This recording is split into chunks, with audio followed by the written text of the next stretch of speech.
How long have you been on HelloTalk? About 4 or 5 years already. Wow, you are a veteran. Your English is good, Ava. Really? But Yeah, but you can see I have the very strong accent, but I don't really hear that when I talk to people. you're fine. I understand you. That's what matters. Yeah, actually, before I care about that, I think I have a strong accent. But when I start to talk with native speakers, and many people just very friendly, and they said it's okay, we can understand with you. And if you want me to speak slowly, I can do that. So yeah, now I don't care about that. I just try to talk with people. I like talking with people, really.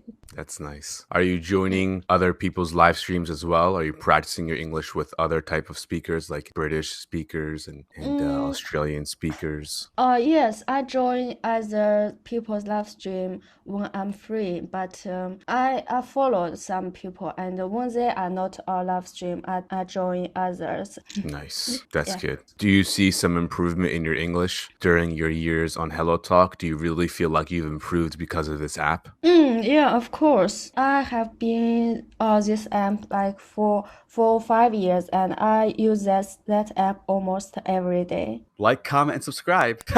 Click that bell notification. Follow me on HelloTalk. Follow me on Instagram. Subscribe. Am I finished?